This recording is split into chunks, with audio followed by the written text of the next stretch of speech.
Elephant in the room, you're going to give up 15% of your sales directly to Amazon as their referral fee. That's true. However, many people think that 15% referral fee doesn't pay for anything, but that's not true at all. Amazon will run Google ads on your behalf. They will run emails on your behalf. They do remarketing. You'll get push notifications. You get a lot more customizability, both on the creative standpoint, but also on the offer standpoint, being able to do unique things with bundling, custom packaging. There's a whole world to that department that you're just limited on Amazon. You might be creating a new interesting product that people aren't searching for. That's where I think like a more disruptive platform like Meta to Site comes in, because you can actually educate a customer on like, hey, you're feeling this pain point. We now made a product for it.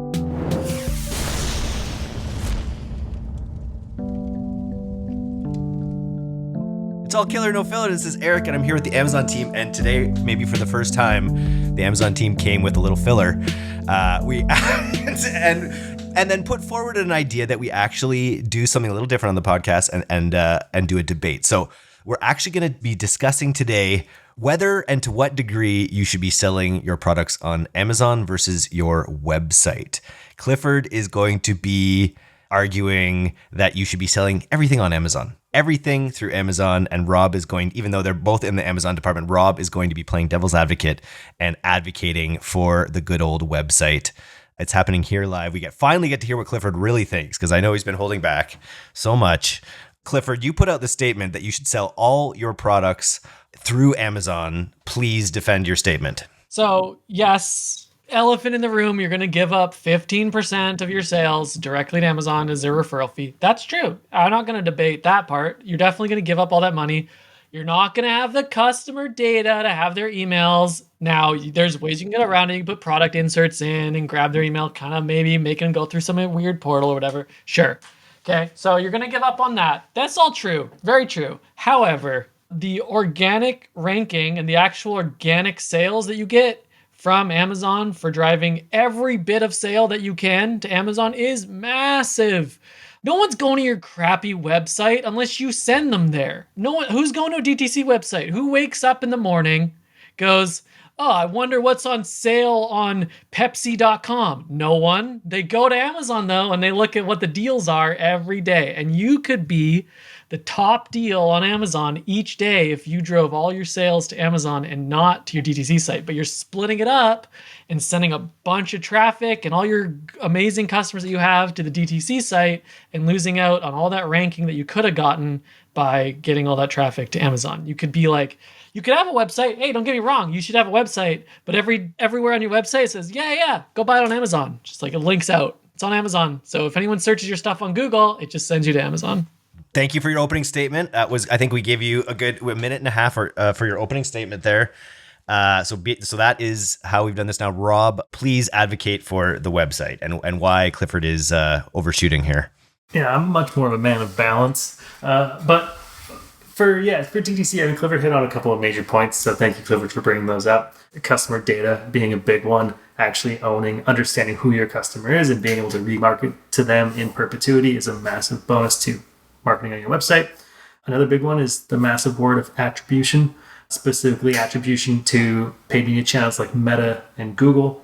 You can't pixel your Amazon store as of yet, so you're not going to get direct purchase data back to those platforms. Meta being one of the largest spend opportunities out there as a DTC brand. If you can crack the Meta nut, you can scale effectively as a brand. Additionally, controlling the entire customer journey and no competition. So if someone's not shopping on your website, you can go to your website, they only see your products, you control what they see, how they see it, with full creative customization to a certain level. Might be some restrictions in terms of like what you can do with Shopify or whatever platform you might be on. But you get a lot more customizability, both on the creative standpoint, but also on the offer standpoint. So being able to do unique things with bundling, custom packaging opportunities. There's a whole world to that department that you're just limited on Amazon. Like we can send a single product to Amazon. Amazon is going to pick fast back as and hell ship though. That product fast as hell. But you can also use Amazon MCF, multi-channel fulfillment, on a DTC site to use Amazon's fulfillment network on your site, or buy with Prime. So you can still control the customer journey, you can still control the creative, but you can actually let them check out via Amazon using the buy with Prime opportunity. So what is the mix? Just back to you, Rob, then quickly. What is your actual position that but you're not, of course, advocating that you should only sell. What is your position? So you disagree with Clifford that you should not be an Amazon totalitarian, which is how I describe Clifford. But you're a man of balance. So what is that balance? That's a great question. Depends on product catalog. So in my opinion, and Clifford's going to debate me on this one as well because he's going to have a different opinion. But in my opinion, if you do value owning the customer data, you do value actually getting customers to your site, then look at your catalog and understand what would make sense most to sell on Amazon. A really good example of this is if you're a brand that does like limited edition drops or limited edition colors in small quantities that sell out quickly, but then you also have a core catalog of, say, like, let's pick running shoes. You've got like your black running shoes. And then you've got like a super fun, like neon green drop or like just unique drops happen all the time. Sell unique drops on your DTC website, sell your core selection on Amazon. Because Amazon, to Clifford's point, organic rank, sales volume, all that stuff matters to the algorithm to create sales history over time and actually build rank relevance for the keywords you're indexed for. You can't do that with just limited drops because you're always changing SKUs. You got to send inventory to Amazon. You got to deal with that whole rigmarole, which to me isn't worth it for like super smaller quantity items. Those give customers a reason to jump to site. So maybe they fall in love with a brand, they buy a core selection they wear every day, but they want something unique. They can come to site and buy it. You've got their customer data. You can drop all your other unique stuff to them over time, but you're still selling like your core selection on Amazon where you make the bulk of your revenue. I'm not saying don't sell your core selection on site either. Give customers the opportunity of where they want to purchase. Interesting, but I like how you've shifted the Overton window towards Amazon in general here, because we're still talking about having unique stuff available on your website, but really be pushing. But again, you're not talking about excluding stuff on your website or even not promoting necessarily stuff on your website. To me, the biggest thing is retention. It's not an owned customer in the same way that it is with email. Email is a public utility, as Jordan Gordon likes to say, and you will always be able to reach that customer in one way or another until they tune you out, I guess, which happens quite often. You just don't get that on Amazon. What do you have to say about all of this, Clifford? What a horrible way to talk about our beautiful customers, Eric. Our incredible, loyal, everyday American, Canadian, European consumer. The almighty person who's really driving the economy, the fantastic consumer that's keeping us all here. I love those people, and I don't own any of them. The best consumers. The best. I don't own any of those people. I know Eric is talking about owning these customers, but I don't own any customers. Over here on Amazon, we don't own customers. I don't think it's a good thing that you should be promoting. I don't think anyone should be owning customers, especially not to spam them with emails. Now, there may be email marketing that might be useful, and it is this whole industry, and it's great. And I do get emails, and I do read them, and I do actually get promoted to from them. But what an incredible world it would be if you didn't even have to make any of those emails, because that 15% referral fee you were paying, they made the emails for you and they drove that product marketing for you, because many people think that 15% referral fee doesn't pay for anything, but that's not true at all. Amazon will run Google ads on your behalf. They will run emails on your behalf. They do remarketing. You'll get push notifications, all of that as part of that referral fee, because Amazon has that platform. Now, they're not the best emails.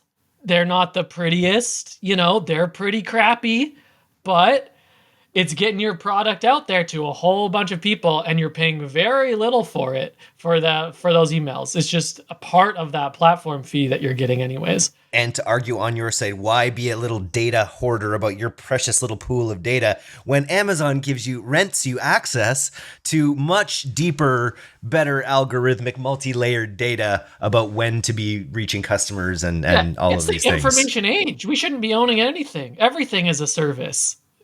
Data as a service, customer data as a service is really what we're looking for here. I don't need to own the data. I could just use it when I need it. We will own nothing and be happy. We will.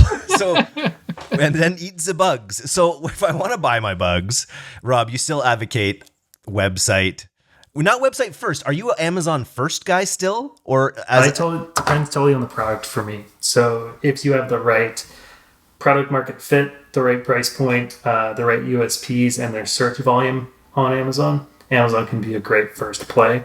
When you run into scenarios where you are selling something that doesn't have direct keyword volume for it, you might be creating a new interesting product that people aren't searching for. That's a really hard Amazon first play. So that's where I think like a more disruptive platform like Meta to Site comes in, because you can actually educate a customer on like, hey, you're feeling this pain point. We now made a product for it.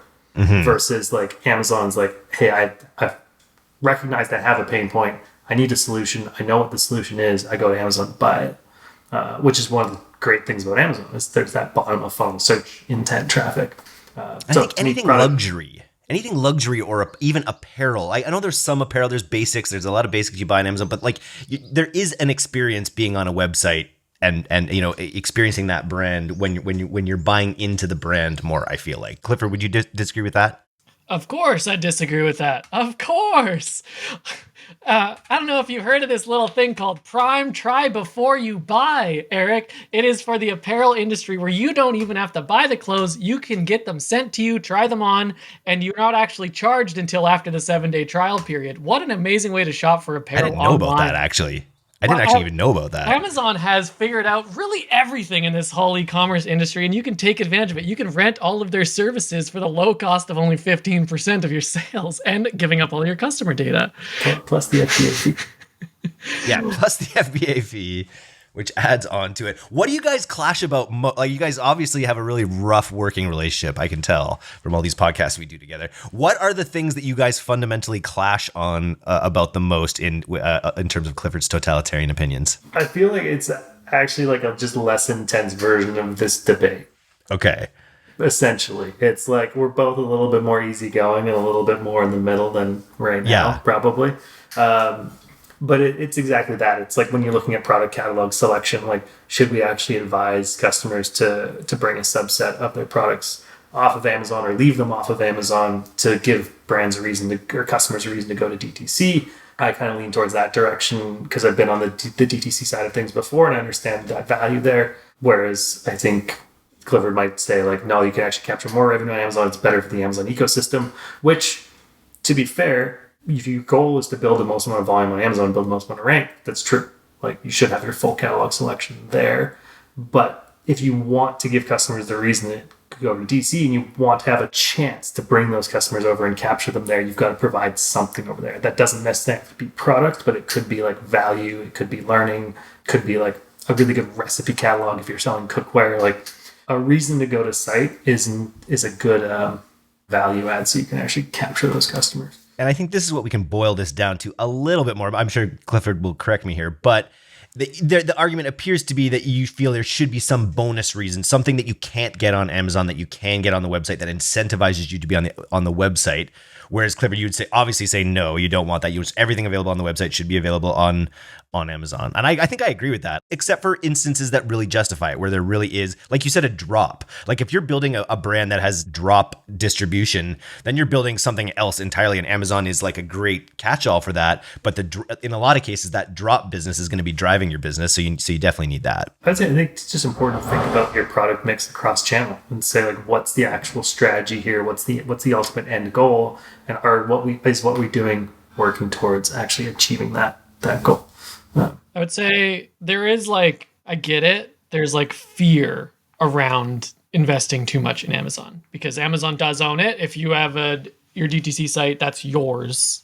Shopify could shut down any day now.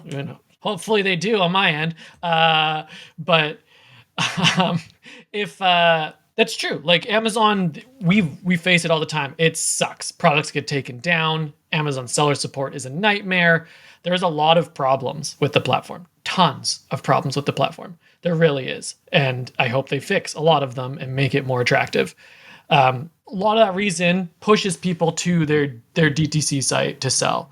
And it makes a lot of sense. On Rob's end, he mentioned it as well. I think my favorite way to at least say a compromise there is if you're going to sell on your DTC site, especially things that are exclusive, offer the Prime shipping in some way. Because that is really, I've said it before, that's Amazon's massive advantage in this whole industry is they have logistics down to an absolute science. It's incredible the speed that they are getting products to customers. And you can just use that. You don't have to specifically sell those products on Amazon if you don't really want to. Just use that for your DTC site at least. And don't pay the referral fee. Just pay pick, pack, and shipping, but it's probably cheaper pick, pack, and shipping you're going to pay for any other 3PL anyways. So just kind of use Amazon as your 3PL in that case, and get that faster shipping. On the put it all on Amazon opinion, my thought process there is still goes back to it's a competitive marketplace. Always will be, always has been.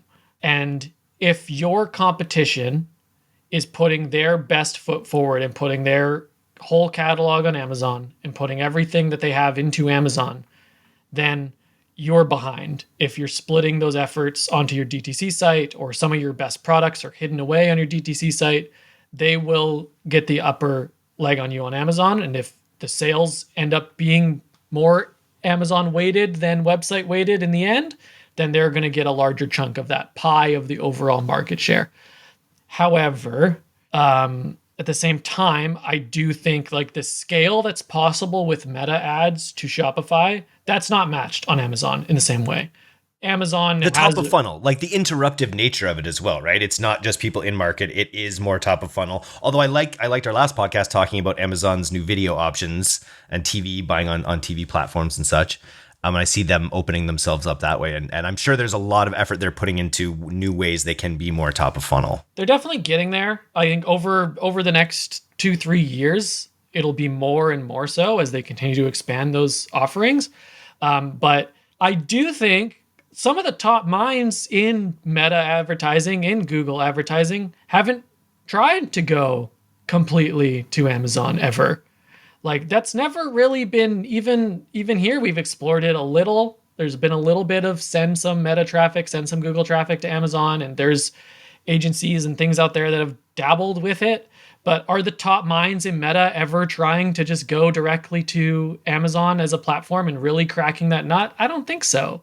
So like, no. I really do think there is a whole world there that hasn't been super explored and super figured out, that maybe there is a way to do that and get that meta TikTok scale. Shops is that. TikTok Shops is trying to figure that out, right? They're fusing the storefront with the content in a way that's really interesting. I think there's also definitely something to be said for launching as an Amazon totalitarian.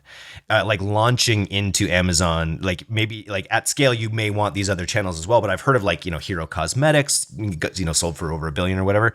A lot of brands like that you can just dip into this market. You can read market sentiment. You can, especially for consumables, I feel like as a play to like launch into Amazon exclusivity is not a bad idea. We're all nodding our heads. We came to total agreement then on this debate. I think so. That was fun. I enjoyed that. I think we can probably, as long as we pick the topic, we can kind of continue doing this kind of content. Now, for what everyone was waiting for, the filler. We led with killer, and we do have just a little filler at the end that you guys wrote down about notes that we just want people to be aware of about deadlines and different reimbursement changes. So if you're hanging around for those bits of information, then here we go. Yeah, a couple of very, very thrilling things. The first one's actually going to be interesting. I'm curious to see how this is going to roll out. But Amazon's updated their bullet guideline, and there's a deadline, which is August 15th. So if you're listening to this, I assume that is in the past. But Amazon is restricting the use of special characters, emojis, and some phrases in bullets, as I think the guideline has always been to not have emojis in there, but they're actually cracking down on it, as well as the special characters as of the 15th. So if you're using those, probably a good idea to go through and remove them. And then they're also going to be providing some guidance and tips on how to improve bullets that they say are going to be suggestions. We are hoping they don't just go through and actually change all of our bullets, like force through changes. We'll see what happens. But those are going to be interesting to see.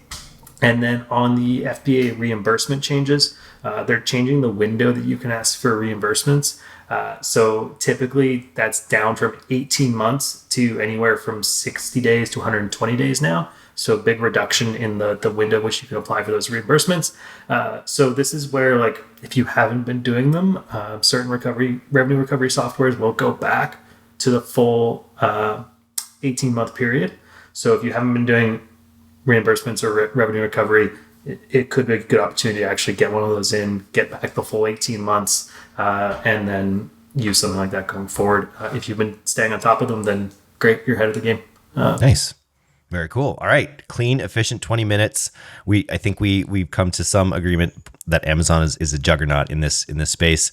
But you still might want that email list. Although I do like your rant about not owning customers is really almost landed for me, Clifford. Pretty good. I love our email department also, by the way. Very good people. Yes. And they're very good at what they do. If you are doing email marketing, they are very good at email marketing. I feel like we might need to have an actual proper representation from another one. I think we could do like a battle royale maybe. With like an attribution royale with every department where we get on and just squabble. Might work.